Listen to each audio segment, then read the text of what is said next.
Payg'ambarimiz sollallohu alayhi vasallam aytdilar: ahboblarimni, ya'ni qalbimga mahbub bo'lgan ummatlarimni ko'rishlikka mushtoq bo'ldim dedilar.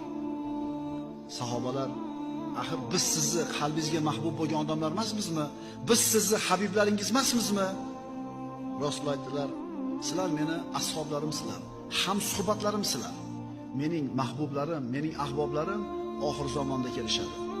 Ulardan dinni mahkam ushlagan odam xuddi cho'g'ni ushlagan odamdek bo'lib qoladi.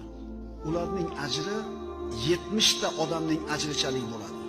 Sahobalar: ularning 70 tasining ajri bizni bittamizni ajrimizchalik bo'ladimi? Yoki ularning bittasining ajri bizni sahobalarning 70 tamizni ajrimizchalik bo'ladimi?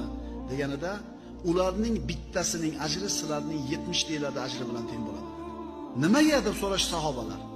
Aytdilarki, chunki sizlar haqning ustida yordamchilar bor. Men turibman